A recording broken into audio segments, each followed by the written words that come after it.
아편전쟁에서 패배한 청나라는 난징조약으로 인해 영국에게 홍콩을 넘기고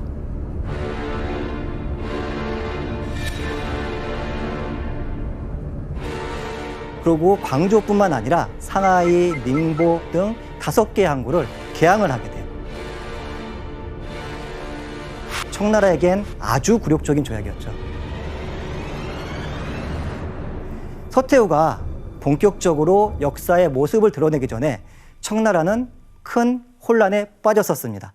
아편전쟁이 끝난 8년 뒤에 1850년 중국 역사상 최대 규모의 반란이 일어났거든요. 바로 태평천국입니다.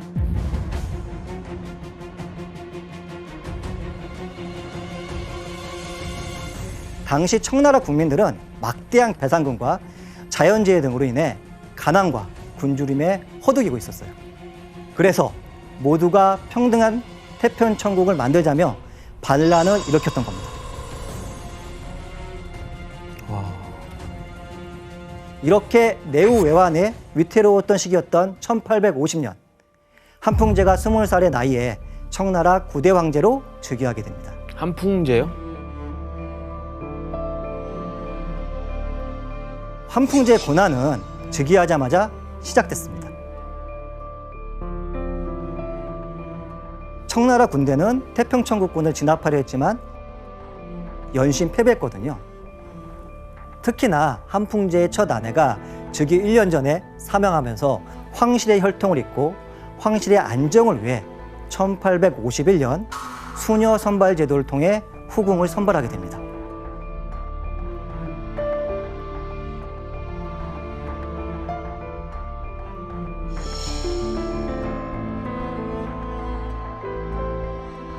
이렇게 해서 까다로운 심사를 거쳐서 총 10명의 후궁을 선발하게 되는데 바로 이때 황제의 눈에 띄어서 궁에 들어오게 된 후궁이 바로 18살의 서태후였습니다.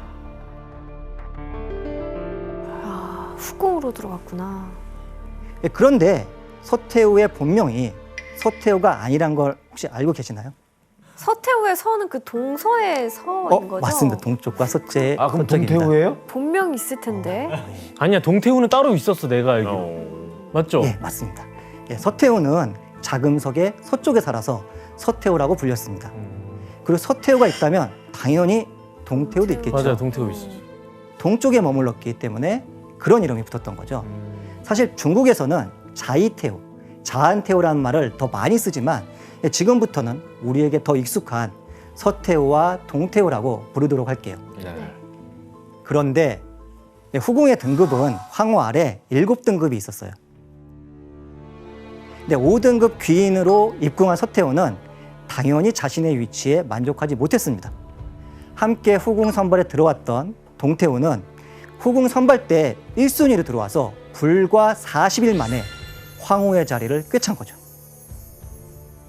당시의 청나라의 후궁들은 등급에 따라 입을 수 있는 옷감 수량과 품질, 음식의 양까지 사실은 차별적으로 정해져 있었어요. 차별적으로요? 당연하죠. 등급이 있으니까요. 예.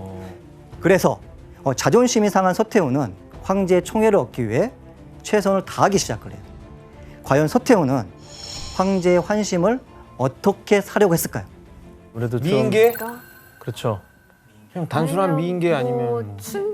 하루는 기르던 고양이를 갖다가 한풍제가 지나가는 길목에 일부러 풀어놓고 고양이를 잃어버렸다면서 눈물 지으며 찾는 척을 했다고 그래요. 연기를 한 거네요. 예, 그렇죠. 눈물로 청순 가련함을 어필을 해가지고 황제의 관심을 끌려고 했던 거죠. 또 다른 방법으로는 이번에도 한풍제가 지나가는 길목에 서태후가 꾀꼬리 같은 목소리로 노래를 부르면서 유혹을 했다는 거예요. 근데 사실 여러 가지 이야기가 있는데 제 생각에는 이 방법이 가장 신빙성이 있어 보여요.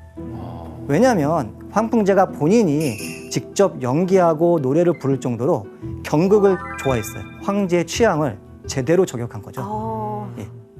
그러다 마침내 서태후는 황제의 관심을 얻고 합방에 성공하게 됩니다. 그렇죠. 정말 각고의 노력 끝에. 후궁에서 가장 중요한 거는 합방이죠, 사실은. 예.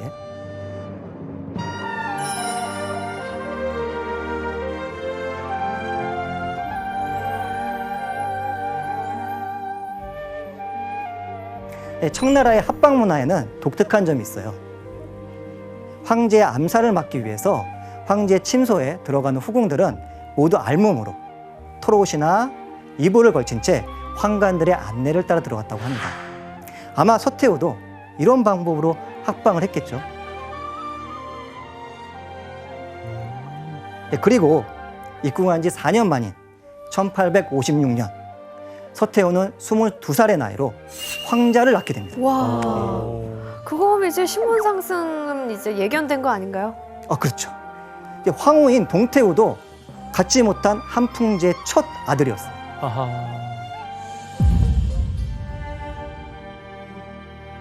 서태후는 이로써 명실공히 황후 다음가는 지위와 함께 황자의 모우라는 영향력을 손에 쥐게 된 거죠.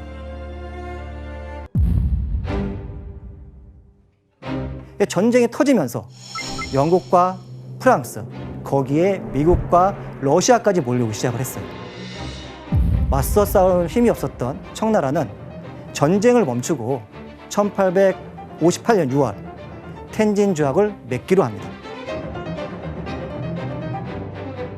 그러나 다들 텐진 조약에 불만이 있었기 때문에 영국과 프랑스 연합군이 수도 베이징으로 대규모의 군사를 이끌고 쳐들어가게 됩니다. 상황이 이렇게 되자 한풍제는 서태후와 황자, 그 외 후궁들을 데리고 만리장성을 넘어서 열하에 있는 별궁으로 피난을 떠나게 됩니다. 만리장성 어떻게 넘었대? 황제니까 문을 열었겠죠.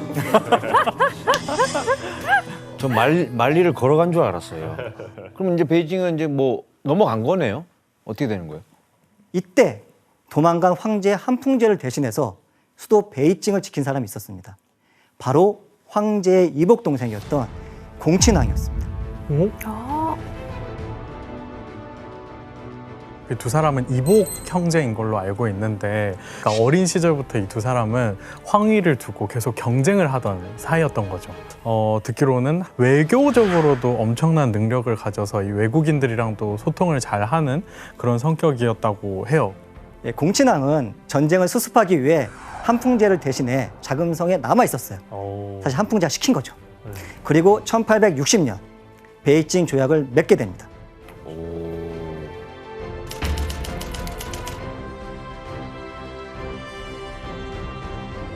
베이징 조약 주요 내용 1. 청나라는 텐진 조약의 내용을 이행한다. 2. 영국과 프랑스에 지급할 배상금을 2배로 늘린다. 3. 영국에게 구룡반도, 러시아에게 연해주를 할양한다. 서구 열강들은 아시아의 강자였던 청나라를 제패하면서 청나라가 세계의 중심이라는 중화 사상이 완전히 무너져 버린 것입니다. 그럼 이렇게 서구 열강이 막 침략해 온 상황에서 서태후가 권력을 잡기가 쉽지 않았겠네요. 서태후가 청나라의 역사에 전면에 나서게 될 기회는 예기치 못하게 찾아오게 됩니다. 열하에서 피신 생활을 하고 있던 한풍제는 1861년 결국 병을 얻어 열하에서 죽음을 맞이하게 됩니다. 한풍제가요? 예, 그때 한풍제의 나이는 불과 31살이었어요. 뭐야? 서태후는 겨우 27살이었죠. 한풍제가 죽은 이후에 누가 황제 자리에 올까요? 그 아들. 황자인가 그러면? 공친왕이 할 것 같은데? 아닌가? 바로 동치제입니다.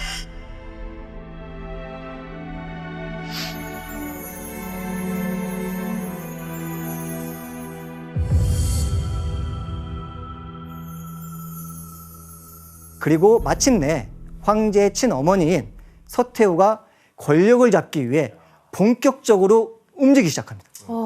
사실 이 과정에는 한풍제가 남긴 유언에 정면으로 맞서는 거예요. 무슨 유언은 뭔가 유언이었는데요? 자기 뜻과는 반대였나 보다.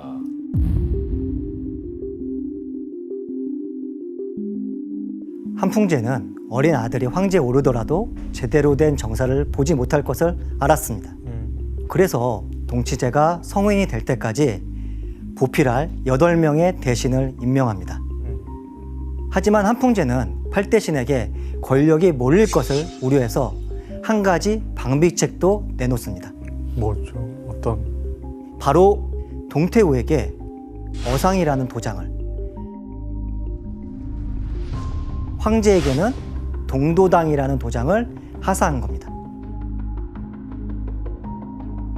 이제 왼쪽에 보이는 것이 어상, 오른쪽에 동도당입니다. 이 실제 그 도장이에요? 예, 실제 도장입니다. 대신들이 황제의 명을 발표할 때 첫 시장에는 어상, 그리고 마지막에는 동도당이라는 것을 찍어야만 정식 문서라는 의미였습니다. 그럼 뭐 의사결정할 때마다 저 직인이 필요한 거예요? 그렇죠. 약간 핵폭탄 같이 이렇게 돌리듯이 이런 건가요?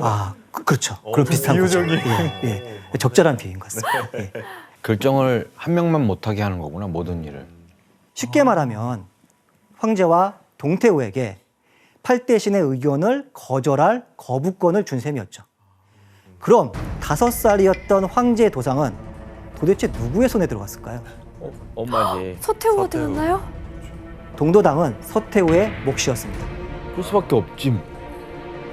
게다가 한풍제의 의중과 달리 팔대신이 한풍제의 유지라며 어린 황제인 동치제를 앞세워 세력을 키워나갔습니다. 서태후가 이런 상황이 마음에 들 리가 없겠죠. 절대 당연하지. 아니죠. 그래서 팔대신을 몰아내기 위해 두 인물을 포섭하기로 합니다. 누구였을까요? 근데 지금까지 나온 인물 중에 하나예요? 중에 하나이지 않을까요? 그럼 동태우죠. 동태우한테 도장을 줬으니까요. 또 포섭할 수 있는 사람 나온 공친왕인가요, 혹시? 맞습니다. 바로 동태우와 자금성에 남아있던 공친왕이었습니다. 서태후는 동태우와 공친왕의 이런 속내를 미리 파악하고 손을 내밀었던 것입니다. 그리고 이들과 함께 극비리에 궁중정변을 일으키게 되는데 이게 바로 신유정변입니다.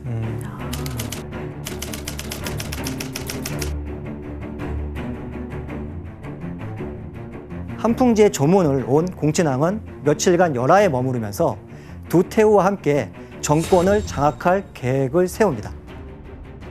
계획은 팔대신이 한풍제의 관을 들고 수도 베이징에 도착하기 전에 두 태우가 먼저 자금성에 도착하는 거죠. 먼저 선수를 치는 거네요. 그렇죠. 그리고 궁의 대신들을 설득해서 팔대신을 친다는 계획이었던 것입니다. 공친왕은 만일의 사태를 대비해서 베이징 조약으로 친분을 맺어둔 영국 공사에게 협조를 요청하기도 했습니다. 외세를 끌어들였네요? 맞습니다. 그리고 서태후는 자금성으로 돌아오자마자 대신들에게 동치제가 열하에서 두태후의 수렴청정을 승인하라고 명을 내렸는데 팔대신이 마음대로 황명을 고쳐서 이를 거부했다고 말을 한 거예요. 그럼 거짓말하네. 반역이네요. 몰아갔구나. 예.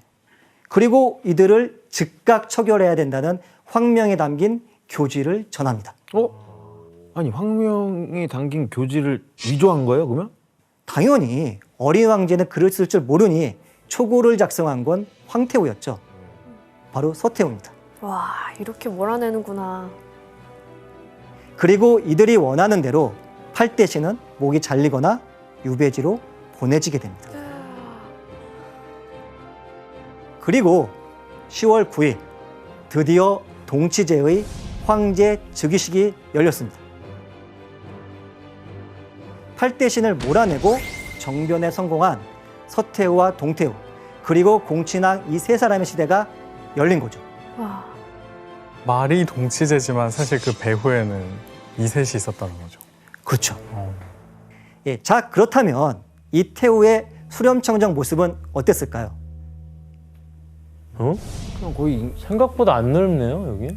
그것도 그냥 임금님 의자네, 그냥. 이 막이 쳐져 있는 걸 얘기하는 거구나. 앞에는 황제가 있고 뒤에서 이제 수렴청정을 하는 건가 보네요. 맞습니다. 이때 그를 모르는 동태우를 대신해 대부분의 업무를 처리했던 건 바로 서태후였습니다. 네, 서태후는 의정왕이라는 큰 권력을 갖고 위세를 부리는 공친왕이 신경 쓰였죠. 아, 공친왕이 약간 더 위협적이었나 보네 그러면. 예.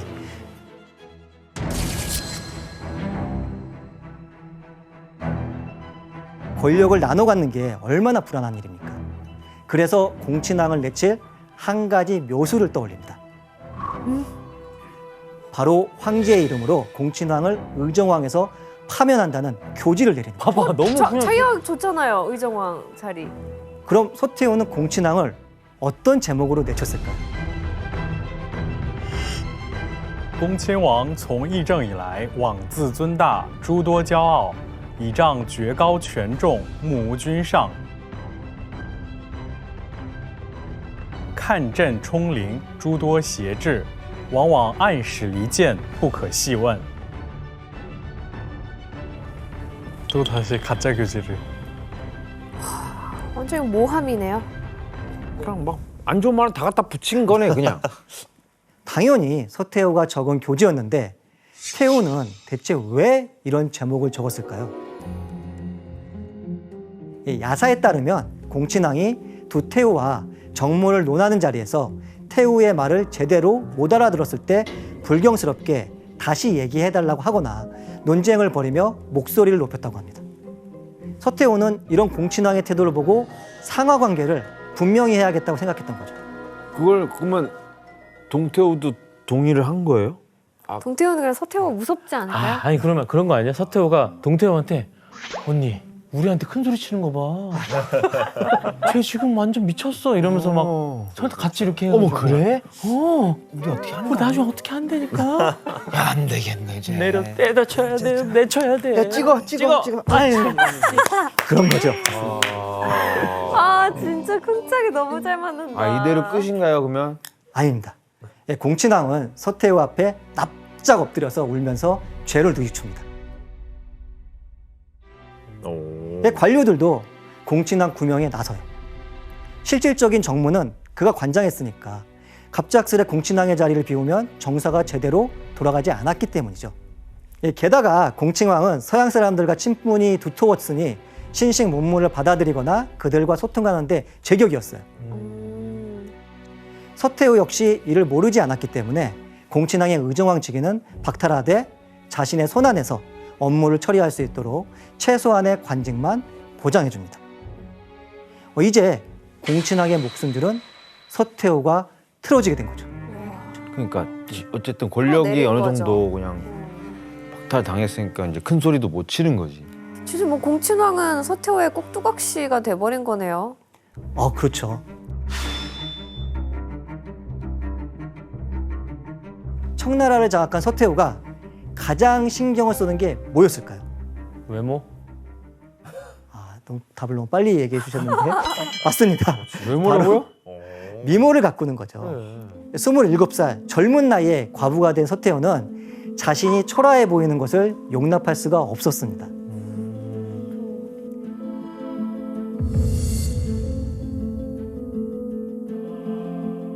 실제로 서태후의 시중을 들었던 궁녀의 말에 따르면 서태후는 외모 치장에 특히 관심이 많았다고 합니다. 그래서 그녀는 옥욕산이라는 화장품으로 세수를 하면서 하루를 시작했습니다. 성분이 뭐죠? 옥역산이라는 게? 옥? 옥으로? 옥을 갈았나요? 원료는 바로 새똥이었습니다. 새똥이었습니다. 똥으로? 새똥? 그 새똥 그 차에 똥 싸는 그 새똥으로요? 그게 약간 미백 효과가 있다는 그런 썰이. 진짜. 그리고 피부 미용을 위해 진주를 갈아먹기도 했는데 진주.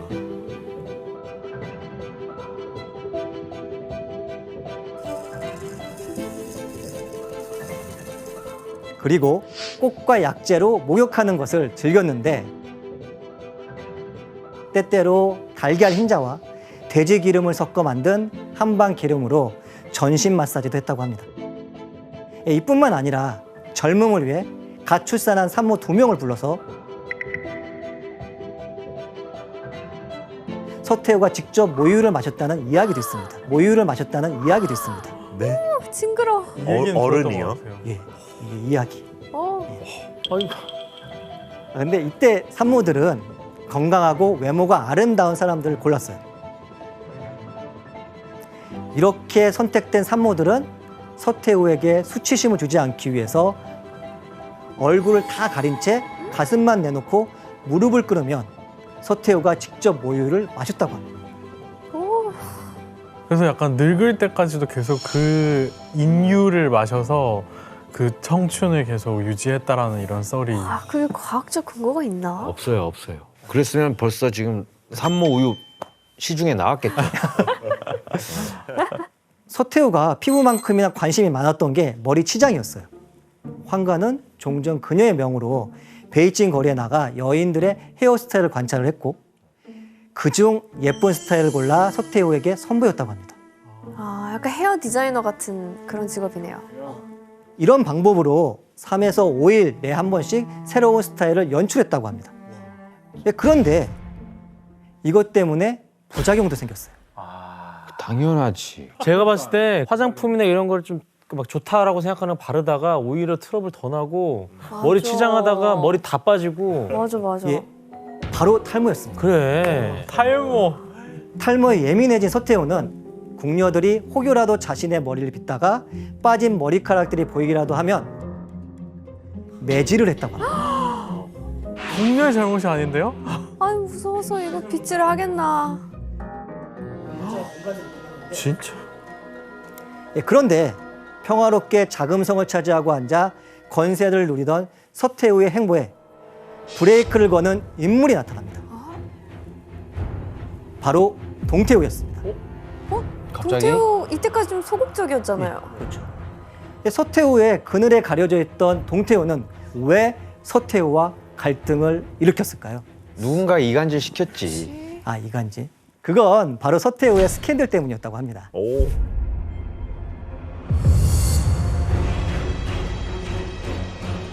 예, 한풍제가 죽고 난 후에 젊은 나이에 권세를 쥔 미모의 여성인 서태후를 두고 모종의 소문이 떠돌기 시작한 거예요. 무슨 소문이요? 서태후가 남자를 밝힌다는 거죠. 궁 밖에서 젊고 잘생긴 경국 배우들을 몰래 궁 안에 들여왔다는 거예요. 이거 엄청난데? 둘 사이가 멀어지게 되는 또 다른 사건이 발생합니다. 바로 황제인 동치제 황후를 간택하는 일이었어요. 오.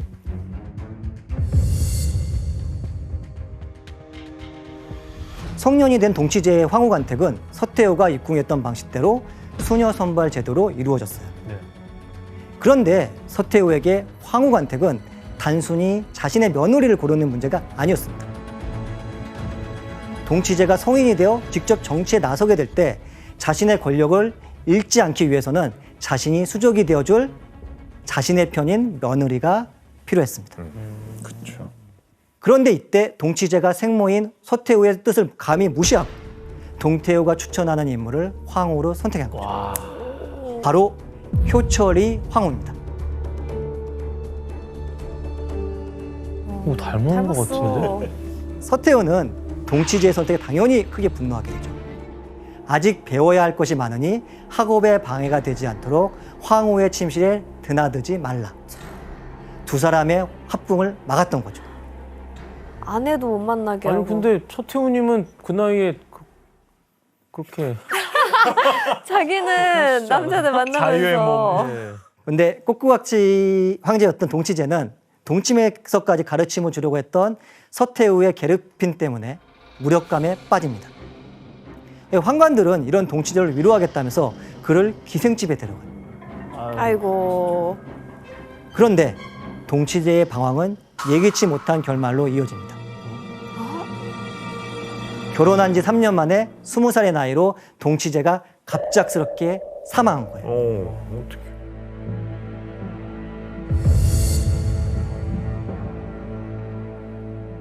당시 그의 행적 탓에 매독으로 죽었다는 소문이 나돌았었어요.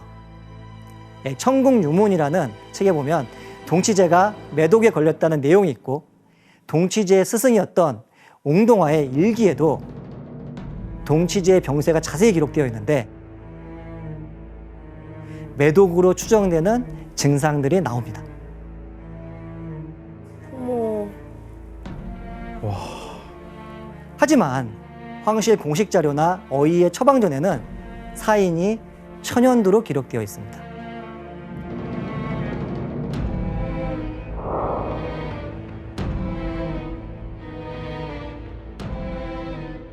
교수님, 그러면 동치제가 이제 죽었으니까 그 며느리인 황후가 또 계속 눈에 까실 거 아니에요? 그렇죠. 아들 동치제가 병으로 알아눕자 서태후는 며느리인 황후의 탓으로 돌리며 비난했습니다. 며느리가 병문안을 하러 동치제를 찾아갔는데 서태후는 황후의 머리채를 잡고 무자비하게 끌어내는 다음 종아리를 쳤다는 이야기도 있습니다. 너무 무서워, 진짜. 결국 황후는 동치제가 사망한 지 1년도 채 안 돼서 자결로 짧은 생을 마감합니다. 자결. 갑작스러운 죽음에 대해서 여러 가지 설이 있어요. 가장 유명한 이야기는 서태후가 며느리에게 황제를 따라가라며 자살을 강요해서 황후가 금가루를 물고 자살했다는 겁니다. 일리 있어. 악녀가 많네요. 심지어 서태후가 황후에게 자살을 강요한 이유가 야사에 적혀 있어요. 그게 뭘까요? 바로 황후가 동치제의 아이를 임신하고 있었고 그 아이가 태어나면 자신이 더 이상 섭정을 할 수 없을 거란 두려움 때문이었다. 아니, 심지어 임신 중이었어요? 임신했어요? 그게 사실이면 너무 끔찍하다.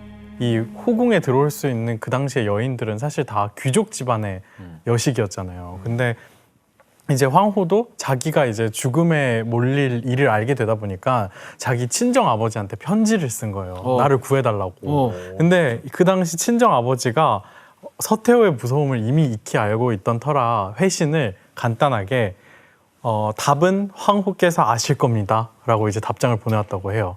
그 말은 즉슨 이제 서태후가 황후에게 강요하는 그 죽음을 그대로 받아들여라 라고 이렇게 얘기를 했다고 하는데 22살 나이에 죽었다고 해요. 근데 교수님 지금 이렇게 되면 동치제도 죽었고 남편도 없고 이제 권력을 가질 명분이 없잖아요. 동치제의 갑작스러운 죽음으로 황실이 큰 혼란에 빠졌을 때 서태후는 발빠르게 가음 황제를 물색합니다. 이번엔 또 누구예요? 바로 4살이었던 광서제였어요. 4살.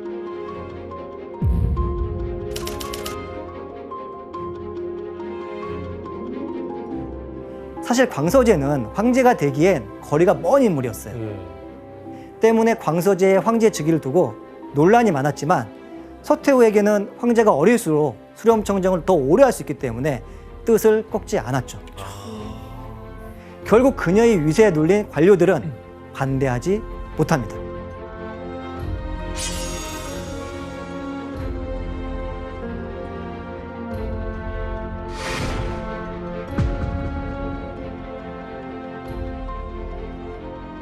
서태후 성격이면은 동태후도 그냥 어떻게 내쳤을 것 같은데요. 뭐 언니 그따구로 하실 거예요? 언니 저한테 그따구로 하실 거죠? 그러면서 이 야사에 따르면 동태후에겐 무기가 하나 있었다고 그래요. 무슨 무기지? 환풍제가 죽기 전에 교지를 남겼다는 거죠. 이 교지에는 만약 서태후가 아들을 믿고 권력을 휘두르면 그녀를 죽여라 라고 적혀 있었다고 합니다. 우와, 그걸 서태후는 모르는 거예요? 서태후는 동태후에게 한풍제의 교지가 있다는 것을 알고 눈치를 보면서 함부로 대하지 못했다고 그래요. 그래서 조심했구나. 그런데 한날은 동태후가 심하게 아팠을 때 서태후가 자신의 피로 감기약을 만들어 갖다 바치자 동태후가 감격하고 눈물을 흘리며 한풍제의 교지를 불태워줬다는 이야기도 전합니다. 자신의 피로요? 자신의 피로요. 독해. 그런데 광서제가 10살이 되었을 때 동태후가 갑작스럽게 죽음을 맞이하게 됩니다. 동태후는 죽었다고요 또? 예.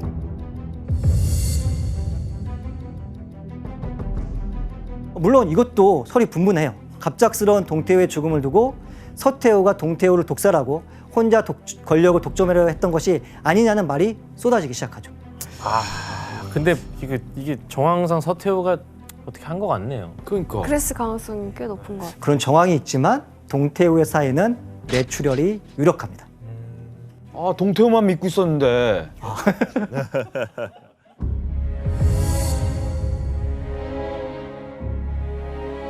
그럼 광서제에겐 서태후는 어떤 사람이었을까요? 자꾸 정치에 관여하려고 하니까 광서제도 좀 짜증났을 것 같아요. 짜증났죠. 그런데 광서제는 서태후 밑에서 늘 질책과 비판 속에서 훈육됐기 때문에 서태후 앞에만 가면 얼어붙은 얼굴을 했어요. 무섭죠. 서태후는 광서제의 그런 모습을 보고 늘 언짢아했습니다. 너 왜 나만 보면 그렇게 자꾸 사색이 돼서 벌벌 떠냐고 이모 때문에 그래요. 라고 얘기를 못 하는 거죠. 맞습니다. 이렇게 서태후의 아래서 순조교했던 광서제는 결혼할 나이 16살이 되면서 서태후의 간섭을 점점 참을 수 없게 됩니다. 그렇지, 사춘기 왔다. 그치? 중2병 왔거든, 이제. 왔어. 중산병. 황법에 의하면 황제는 16살에 황후를 정하고 친정을 시작하는 것이 관례였어요. 오. 황후 간택에 또 관여하겠네요. 맞습니다. 서태후는 광서제가 혼인할 나이가 되었음에도 불구하고 황후 책봉을 계속 미뤄요. 안 뽑는 거예요. 근데 그 당시 이 중2병이었던 이 광서제가 엄청 난동을 부려요. 궁중에서. 그래가지고 막 궁궐의 유리까지 깨질 정도의 사단이 나가지고 폭발했네요. 그 이후에 이틀 뒤에 바로 서태후가 대혼식의 날짜를 정하고 자기도 권리를 모두 내려놓겠다. 은퇴를 하겠다는 선언을 한 거죠. 말도 안 돼. 아니야 이거는 말도 안 돼, 말도 안 이거는 돼. 엄청난 계략이 숨어져 있어요. 이게 유리 한번 부셨다고 해서 그래 이 이모가 미안하다. 내 모든 걸 너에게 주고 난 이만 깨끗하게 은퇴하겠다라고 할 사람이 아니에요. 맞습니다. 네. 서태후가 그렇게 쉽게 권력을 내어줄 리가 없죠. 예. 서태후는 중요 인사를 임명하거나 국가의 중요 사안을 결정할 때는 황제가 명을 내리더라도 반드시 자신을 거치도록 했습니다. 예. 그리고 광서제의 의사와는 상관없이 자신의 조카인 융유황후와 결혼시켜요. 이 사진 속에서 서태후의 오른쪽에 서 있는 인물이 융유황후고요. 자신에게 절대 복종할 황후를 원했기 때문에 본인의 조카를 황후의 자리에 앉힌 거죠. 조카랑 조카가 결혼한 거네요. 게다가 결혼했을 당시에 광서제보다 3살이 더 많은 21살이었다고 합니다. 이 관례대로 보아도 황제의 정비가 되기에는 너무 많은 나이였죠. 그러니까 뭐 서태후는 뭐 그 알 바 아니겠죠. 그렇죠. 서태후한테는 뭐 그 중요한 게 아니니까요. 서태후 때문에 원치 않는 황후를 맞이한 광서제는 친정을 앞두고 서태후와 멀어질 계획을 세웠습니다. 이를 위해 서태후의 오랜 꿈을 이루어주기로 하는데 바로 아편전쟁 때 영국과 프랑스에 의해 파괴된 황실 정원을 복원하는 거예요.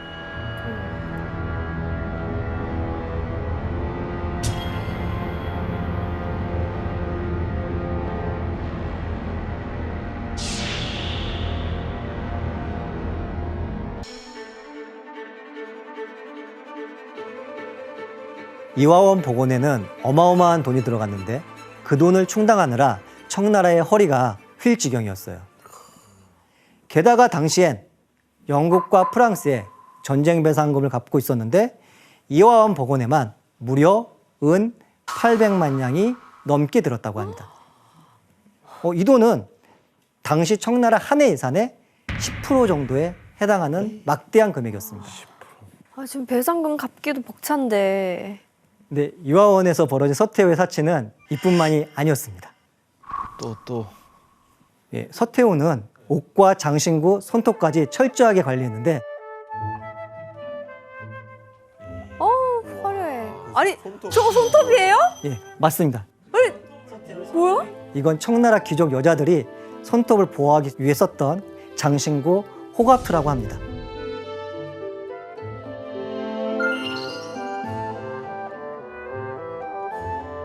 만주족 여자들은 손톱을 1cm 이상 기르는 풍습이 있었다고 합니다.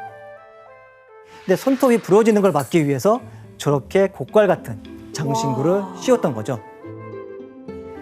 그리고 후궁들의 호갑투는 금, 은, 동, 바다거북 껍질 등 귀한 보석들로 만들어서 굉장히 화려했다고 합니다. 아유, 저게 말이 돼요? 저렇게 긴 꽃갈콘을 네일 아트. 청나라의 네일 아트. 그런데 이것도 아무 여자나 낄 수 있는 게 아니었거든요. 바로 서태후 같은 최상류층 여성들, 특히 황실 여성들이 주로 애용을 했습니다. 저 정도 손톱길이면 뭐 아무것도 못할 손이긴 하네요. 그죠. 머리도 못 빗고. 아, 아무것도 안 한다는 의지네. 여기서 끝이 아닙니다. 게다가 서태후는 최고급 순백 비단의 화려한 자수가 새겨진 이것을 선호했는데 장인이 한 땀 한 땀 7일에서 8일간 술을 놓아서 완성한 이것은 뭐였을까요? 비단옷? 저는 알 것 같아요. 뭐예요? 제가 알기로는 서태후가 이 양말을 한 번만 신는데요. 재활용을 안 한다는 얘기를 들었는데. 아니, 그래서 3,000명이 서태후의 버선을 만들려 했다고 전합니다. 3,000명? 아니, 빨아시는 되지. 그 비용도 만만치 않아서 1년에 1만 냥 정도의 은이 쓰였다고 해요. 버선을 만드는데. 예, 버선 1년에 만든데. 근데 당시 1만 냥은 황족이 받는 1년 연봉에 가까운 금액이었어요. 이게 지금 뭐 손톱에 끼는 거, 버선. 그 옷은 또 얼마나 비쌀 거예요? 당연히 이런 까탈스러움은 그녀가 입는 옷에도 적용이 됐죠. 한번 사진 한번 또 볼까요? 이거 뭐, 오. 서태후가 옷 위에 걸치고 있는 게 뭘까요? 진주? 그렇죠. 예, 맞습니다. 300여 개의 진주로 만든 진주 망토였어요. 와, 진주 망토 저거 하나만 해도 있어요? 비싸지 않나? 서태후 사후에 그녀의 옷이 700박스가 넘었다는 이야기가 있을 만큼 치장이나 의상에 굉장히 많은 돈을 투자했습니다. 게다가 목욕 후에 사용하는 수건에까지 비단과 금실을 수놓았다고 합니다. 와, 아, 목욕 수건이에요? 목욕한 뒤에 몸을 닦는 수건도 한 번만 접촉할 수 있다고 해요, 피부에. 그러고 이제 다음 수건으로 바꾸는 거죠. 와. 이렇게 막 문지르는 게 아니라. 그냥 한번 대고 다음 수건으로 대고 이런 식으로. 네. 정말 황당하다. 근데 그뿐만 아니라 과일의 향을 좋아해서 항아리에 신선한 과일을 넣어 디퓨저처럼 썼는데 황관들이 하루에 몇 번씩 새 사과로 바꿔야 해서 1년 동안 사용한 사과만 15만 개였다고 합니다. 서태후의 사치엔 끝이 없었습니다. 서태후는 과일 모양의 보석을 유독 좋아하고 아꼈다고 하는데 또 그 서태후의 보석들을 한번 확인해 볼까요? 과일 모양의 보석이 있어요?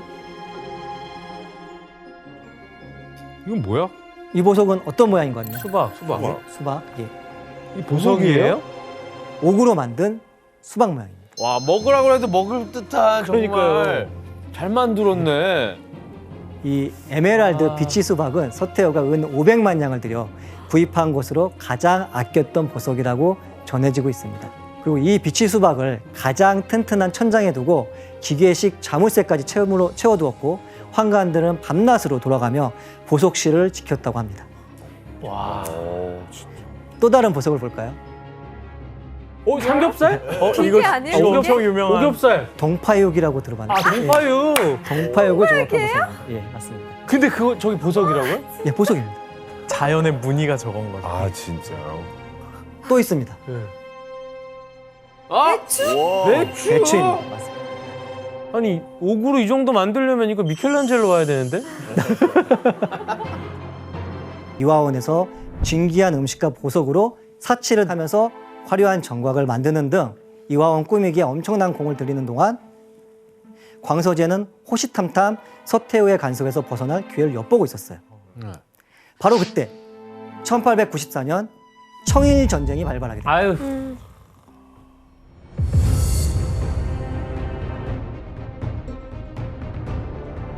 서구 열강에게 고전을 면치 못했던 청나라지만 동양의 작은 나라였던 일본하고는 한번 해볼 만하다고 생각을 했어요. 왜요? 청나라는 북양대신이라는 이홍장과 함께 양무운동을 추진합니다.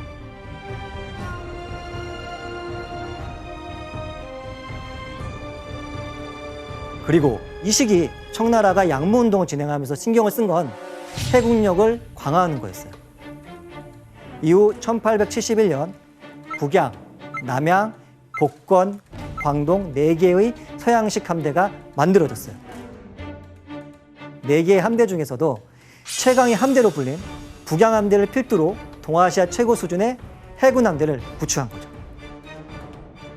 아. 이렇게 청나라가 양모운동으로 아시아 최대의 함대를 소유하고 있었으니까 광서제는 전쟁을 원했습니다. 게다가 전쟁에서 승리하면 더 큰 힘을 얻을 수 있다고 믿었죠. 전쟁에서 승리한 황제, 꼭두각시 황제에겐 이보다 더 근사한 타이틀이 없었습니다. 아. 그렇지. 한번 해볼 만한 조건이긴 하지. 결국 9월 17일 압록강 앞바다에서 청일전쟁의 승패를 가를 결정적인 해전이 벌어집니다.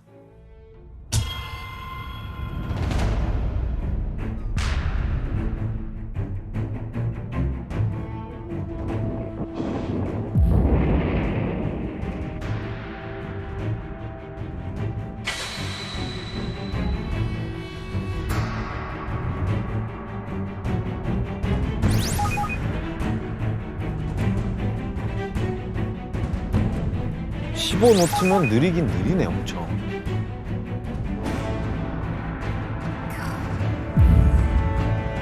일본 배. 와.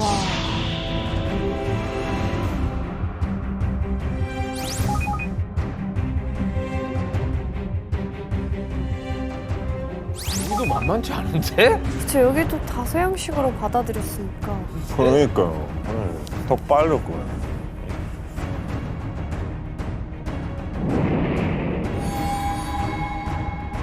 와, 이거 결과가 어떻게 됐을까? 청나라는 전함을 횡으로 줄을 세워서 거함으로 충격을 가하는 전술을 썼습니다. 사실 이 전술은 꽤 유용한 전술이었어요. 그럼 일본은 어땠을까요? 일본은 상황에 따른 유연한 전술을 펼치면서 스피드와 속사포를 이용해서 청나라 해군을 공략했습니다.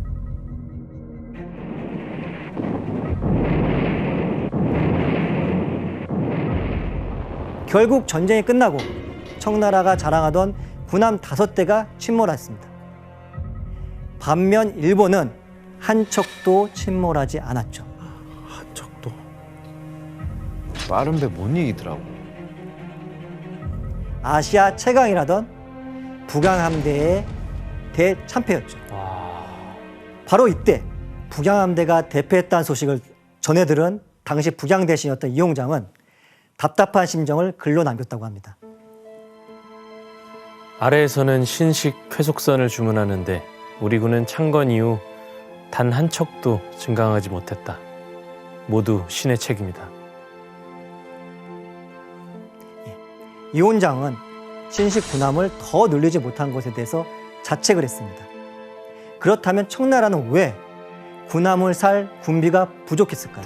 궁정의 치장, 물품 구비 등에 필요한 경비가 약 3,600만 냥이라고 보고됐는데 당시 청나라의 1년 예산이 은 8천에서 9천 냥 정도였으니까 서태후의 생일 파티 준비에 1년 예산의 3분의 1이 넘게 잡혔던 거죠.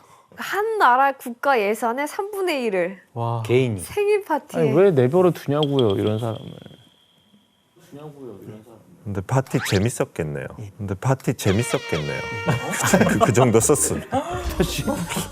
보고 싶어요? 네, 가고 싶어. 이 비용은 청일전쟁 이전에 20년 가까이 청나라가 해군을 증설하고 요새를 건설하는 등 해양 방어를 위해 쓴 돈의 5분의 4에 해당하는 엄청난 비용이었어요. 와. 아마 서태후의 생일 잔치가 없었더라면 국가 예산을 효율적으로 집행할 수 있었을 것입니다. 그리고 군사력 강화에 더 힘을 쏟을 수 있었겠죠. 그쵸. 많은 이들은 서태후의 사치와 생일 잔치 때문에 전쟁에서 패배했다고 말하는데 이런 이유로 전혀 틀린 얘기만은 아니라고 볼 수 있습니다. 뭐 이미 충분한 것 같긴 한데 이게 축소한 생일 파티였다고요? 그렇죠. 이제 사실 이 이화원이 있기 전에 아까도 얘기했던 그 열하에 있는 피서산장 여름 행궁이 있잖아요. 그래서 거기에서 원래는 더 성대한 잔치를 열 계획이었는데 전쟁이 터지니까 그나마 축소해서 이 근교에 있는 여기에서 대충 하자라고 해서 한 게 이 정도라고 하더라고요. 자, 교수님 그러면 청일전쟁에서 패배했잖아요. 그러면 또 뭘 잃게 되는 거예요, 청나라는? 청일전쟁에서 패배한 결과 1895년 4월 시모노세키 조약이 체결됩니다.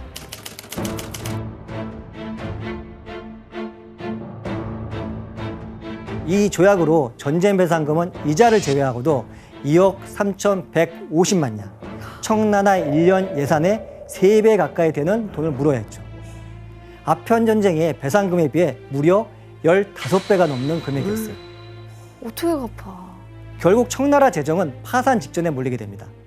게다가 영국, 러시아, 독일은 시모노세키 조약이 체결된 이후 더 적극적으로 청나라에서 이권을 챙겨갔어요. 그리고 영국은 북양함대에 사령부가 있었던 위에까지 차지하게 됩니다.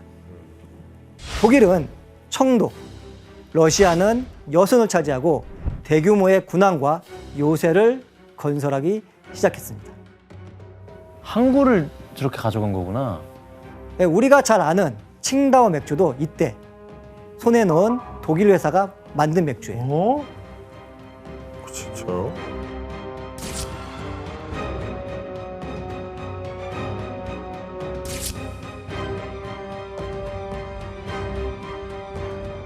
우와, 그건 몰랐다.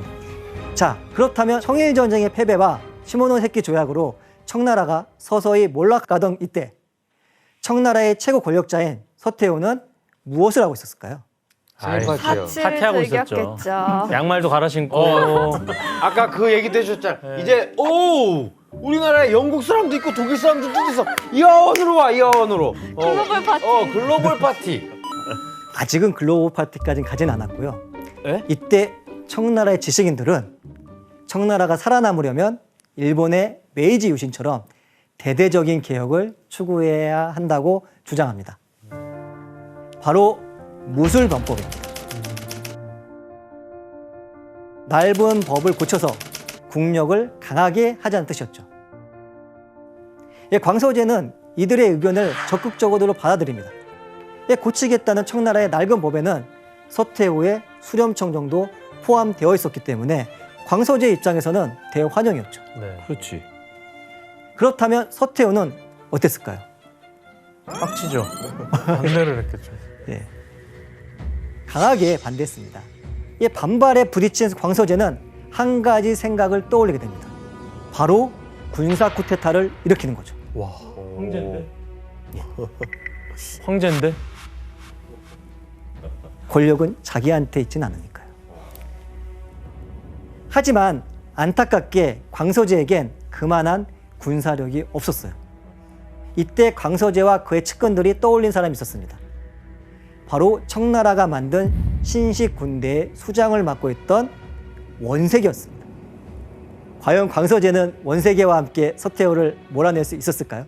제발 좀 몰아냈으면 좋겠는데요. 제발. 네. 이제는. 광서제는 믿었던 도끼에 발등이 찍히고 맙니다. 예? 배반하나요? 예, 정치가이기도 했던 원세계가 서태후와 광서제를 저울질하다가 서태후 끝내 편으로 왔구나. 서태후 편에 서게 된 거예요. 아유, 어떡해. 그리고 광서제의 쿠데타 계획을 전부 폭로해버립니다. 정말.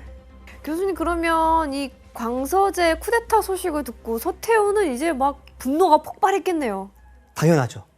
분노한 서태후는 황제로 앉힐 어린아이를 물색하기 시작합니다. 광서제를 황제의 자리에서 끌어내리고 수렴청정을 이어갈 생각이었죠. 또 어린. 그런데 영국과 프랑스가 광서제의 폐위를 반대하고 나서요. 왜요? 왜요? 간단하게 말하면 청나라가 서구식으로 바뀌면 자신들에게 나쁘지 않잖아요. 그렇죠. 그리고 청나라의 많은 관료와 지식인들도 반대했습니다. 천자는 황제인데 황제를 태후가 마음대로 바꾼다는 건 나라를 뒤흔드는 거라고 생각했거든요.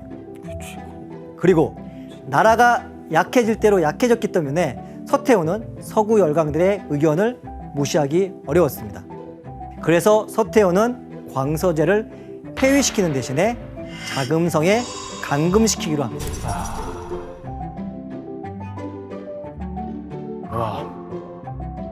더 굴욕적이네. 그리고 함께 움직이던 지식인도 처형당하거나 피신하게 되면서 무술범법은 허무하게 끝이 나고 말죠. 광서제의 유폐 사건을 계기로 서태후는 엄청난 결정을 하게 됩니다. 청나라의 1인자인 자신의 말에 따르지 않는 서구 세력을 몰아내겠다고 생각한 거죠. 그게 가능해? 서태후는 서구 세력을 몰아내기 위해 18세기부터 활동하던 비밀 종교 결사 조직을 끌어들이기로 합니다. 바로 의화단입니다.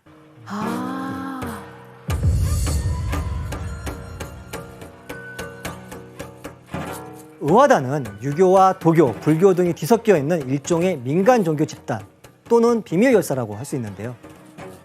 외세에 맞선다는 명목으로 주로 무술을 익히는 무술 집단에 가까웠습니다. 근데 너무 어린 애들도 있고 아기- 애기도 애기도 있네. 있는데? 포함돼 있네. 애기도. 이들의 훈련 방법은 아주 독특했습니다. 서양의 무기였던 총은 사용하지 않고 재래식칼과 창으로 무장한 채 훈련을 했어요. 아 100일 동안 권법을 익히고 주문을 달달 외우면 창과 칼에 찔려도 피가 나지 않으며 400일 동안 수련을 계속하면 하늘을 나는 마법을 부릴 수 있다고 믿었습니다. 믿었다고요? 믿었습니다. 400일이 됐을 때 그러면은 이게 아니라는 걸 알았을 텐데. 알았을 텐데. 그러니까 400일 전에 다 내보냈나 보죠? 자, 그럼 여기서 문제 낼게요. 저들이 문제 아닌가 그냥? 의화단이 승상한 특별한 신이 있는데 과연 누구일까요? 서태후? 서태후를 신으로 숭배하는 거 아니야? 정답으로 말씀하시죠. 정답. 서태후? 정답인가요? 지금 표정이 안 좋은. 오답입니다. 오답이죠? 예. 다행. 벌써 정답? 표정이 너무 안 좋으셔서. 뭐 동물이에요? 뭐 아니면 사람인지 뭐 사람인지 뭐 중국하면 떠오르는 것들을 한번 말해보세요. 중국 하면 떠오르는 빨간색 빨간색, 그리고 금. 차, 금. 도자기 뭐 이런 것도 나오고. 용? 용? 오 용. 용? 용이요. 거 아니에요? 틀렸습니다. 아니라고? 용 쓴다. 용이 아니라고? 이거 지원 씨와 규현 씨가 잘 알만한 존재입니다. 저희 둘이 알만하다고요? 예. 무슨 전설에서 나온 그런 거예요? 예, 맞습니다. 전설에 나온 것 이야기. 같은데. 정답. 예, 손오공. 정답입니다. 진짜? 정답입니다. 진짜? 손오공? 예, 의화단은 유교와 불교, 도교 등이 뒤섞여 있어갖고 여러 신을 모셨는데 그 중에서는 서유기에 나오는 손오공과 저팔계도 있었습니다. 신기하다. 그리고 그 외에도 토속 신앙이나 소설 속의 주인공들을 숭배하기도 했습니다. 교수님, 이게 좀 수상한 집단 같은데 이 서태후는 왜 의화단을 이용을 했어요? 예, 수상해 보이죠. 네. 서태후와 의화단 모두 서양인을 신호했다는 공통점이 있었기 때문입니다. 그거 하나로. 공공의 적이 쓰니까 이게 또 야. 의화단에 들어간 대부분의 사람들은 삶의 터전을 잃은 농민들이었어요. 청일전쟁의 패배 이후에 막대한 배상금은 백성의 주머니에서 나온 세금으로 충당했으니까 외국인들이 달갑게 보일 리가 없었겠죠.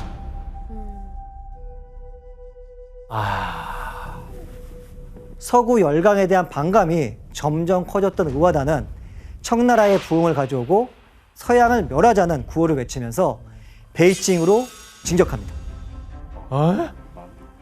바로 이때 의화단의 수가 20만 명이 넘었다고 합니다. 오. 베이징에 들어온 의화단은 서양인들을 눈에 닥치는 대로 사륙하기 시작합니다.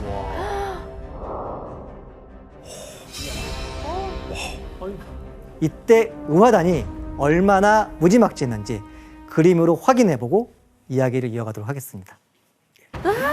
아우. 너무 끔찍해요. 너무 끔찍해요. 막 죽이네요. 야. 의화단은 교회와 외국인 거처를 불태우고 기독교를 믿는다면 청나라 사람들까지 예외 없이 죽이거나 생매장을 했습니다. 그리고 서양인 여성들은 의화단에 의해 능욕당하기도 했습니다.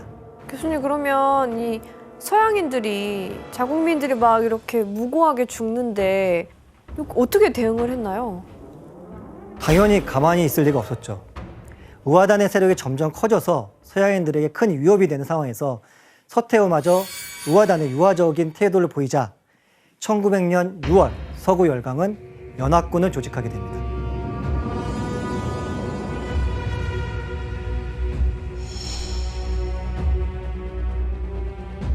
당시 청나라에 모인 연합군들의 모습인데 영국, 미국, 프랑스, 독일, 러시아, 일본, 그리고 오스트리아, 헝가리 제국, 이탈리아가 있었습니다. 뭐 전 세계네요. 그렇죠. 열강의 이런 행보에 서태후는 어떻게 대처했을까요? 서태후가 뭘 할 게 뭐가 있나요? 뭐 그래도 맞서 싸우려고 하지 않을까요? 예, 걱정하거나 겁을 먹기는커녕 강경파의 부추김에 선전포고를 해요. 오. 하지만 텐진에 배치된 청나라 해군은 이들의 모습에 압도되어 싸울 엄두를 내지 못했고 바로 백기를 들었다고 합니다. 게다가 잔혹하긴 했으나 특별한 전술이 없는 오합지졸이었던 의화단은 겁에 질려 그 세력이 뿔뿔이 흩어졌습니다.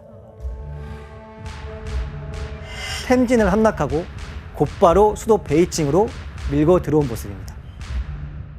결국 8월 13일 서태후는 연합군의 손에 넘어간 베이징을 버리고 광서제를 데리고 시안으로 도주합니다. 교수님, 그러면 북경, 베이징은 어떻게 됐나요? 아니, 끊임없이 연합군의 군대가 밀고 들어왔고 서구 열강들은 자국민들이 당했던 것처럼 청나라 사람들을 잔혹하게 학살하기 시작했습니다.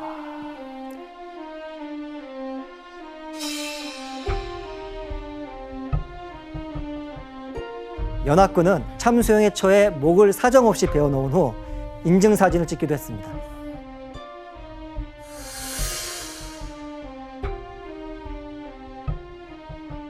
서구 세력은 눈에는 눈, 이에는 이의 방식은 사실 자신들의 요구 조건을 들어주길 원하는 일종의 협박에 담겨 있었던 겁니다. 결국 1901년 9월 7일 신축조약이 맺어지면서 이들을 간신히 베이징에서 내보낼 수가 있었습니다. 신축조약 주요 내용 1. 의화단 사건의 책임자를 처벌한다. 2. 청나라는 연합군 8개국에게 4억 5천만 냥을 40년에 나눠 갚는다. 3. 외국군의 수도 주둔을 허용한다. 우선 연합군은 고위 관리 12명의 처벌을 요구했고요. 그 외에도 119명의 지방 관료들이 사형 또는 질책을 받았습니다.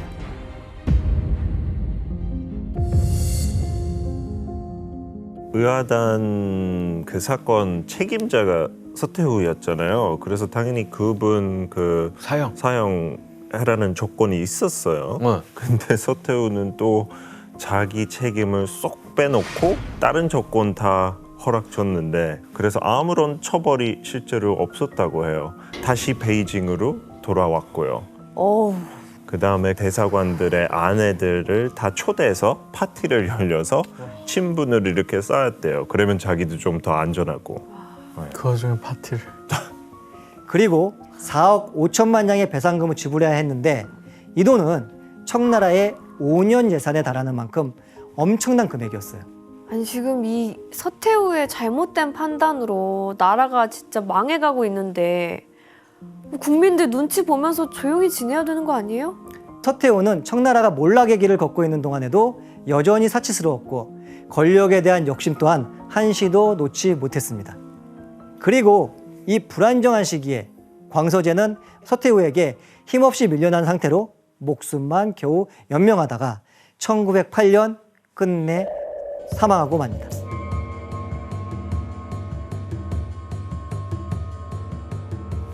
해본 것도 없이. 광서제 사망 당시 서태후의 독살로 인한 사망이라는 이야기가 많았습니다. 진짜. 실제로 2008년 광서제의 시신을 확인할 결과 머리카락에서 다량의 비소가 검출되면서 독살로 인한 사망이 사실로 밝혀졌죠. 물론 서태후가 독살을 명했는지 정확하지는 않습니다. 그러나 정황상 광서제의 사망으로 인해 가장 이득을 볼 사람은 서태후가 유력했거든요. 서태후는 광서제의 사망 직전 3살박이 어린아이 한 명을 데려와서 황제로 임명할 준비를 끝마쳤습니다. 마지막 황제인가요? 예, 맞습니다. 바로 청나라의 마지막 황제, 선통제 푸이입니다. 푸이. 그러나 서태후도 선통제를 황제로 세우고 얼마 후 죽음을 맞고 맙니다.